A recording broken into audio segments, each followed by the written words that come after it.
안녕하세요. 라이프 이스굿입니다. 현재 트위터가 하드웨어 월렛 레저에 관련해서 떠들썩합니다. 어제 레저에서 새로운 펌웨어 업데이트를 공개하면서 Ledger Recover라는 서비스를 새로 런칭한다고 했는데요.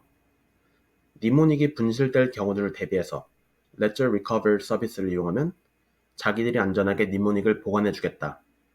뭐 이런 얘기였죠.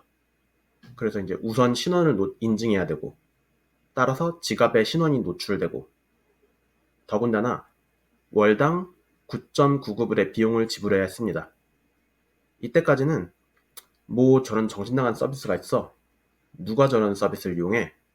레저가 드디어 돌았구나 정도로만 생각하고 있었는데, 시간이 조금 지나고 다른 글들을 읽다 보니까 레저에 백도어가 심어져 있어서 니모닉에 접근 가능할 수 있다는 얘기가 나오고 점점 큰 이슈가 되는 중입니다. 그래서 관련해서 살펴보도록 하겠습니다.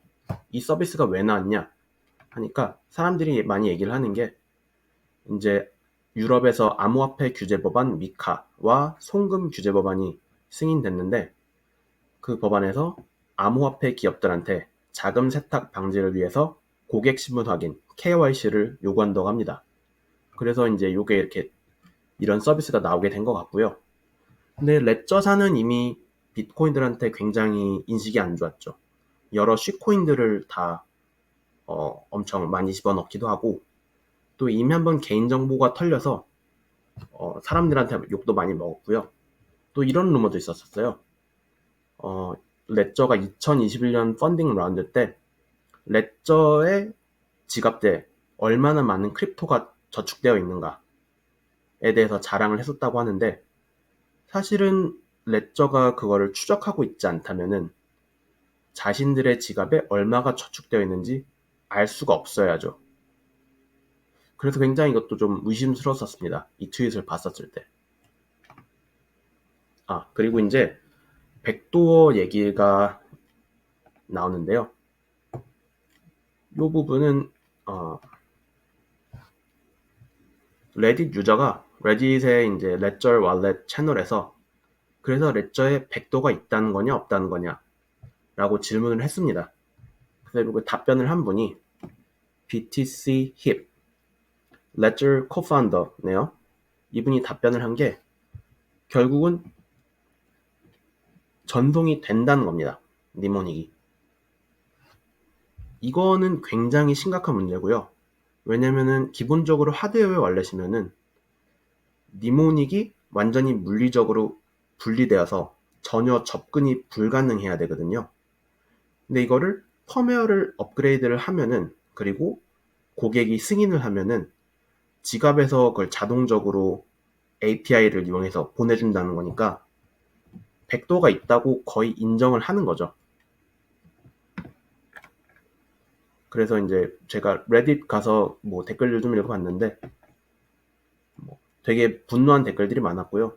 클래스 액션 타임, 이제 단체 소송도 좀 있으면 진행될 수도 있을 것 같고, 그 레딧 관련 글을 남겨놓을 테니까 시간 되시는 분들은 한번 가셔서 코멘트들 어떤 글들이 달려있나 한번 확인해 보셔도 될 것 같고요. 또 이런 것도 있었습니다.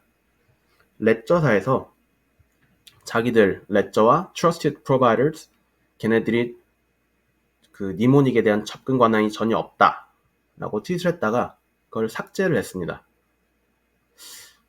이거는 진짜 빼박이죠. 접근 권한이 있다는 거겠죠.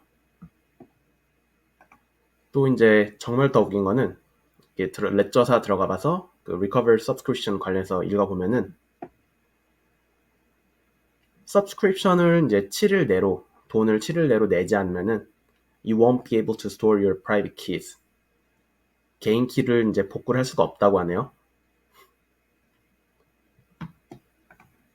또 뭐가 있냐면은, 혹시나 무슨 일이 생겨서 그 레저 서비스를 이용해서 그게 뭐 모르겠어요. 이제 트러스트 파티가 있으니까 거기서 뭐 분실이 났든 해킹을 당했든 걔네들이 장난질을 쳤든 어쨌든 그래서 손실이 발생하면은 5만 불까지 보장을 해준다고 합니다. 근데 5만 불이 넘는 금액은 절대 보장을 못 받는 거겠죠. 이게 참 말이 안 나오죠. 그래서 그럼 뭐 어떤 지갑을 써야 되냐? 이제 넷달바님 여기 글 써주신 게 있는데요. 보통 이제 비트코이너들이 많이 쓰는 게 블록스트림 제이드 많이 쓰고요.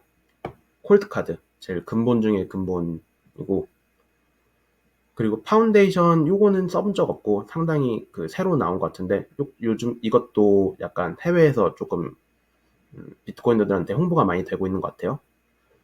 그리고 또 이제 키스톤을 이제 빼놓을 수가 없죠.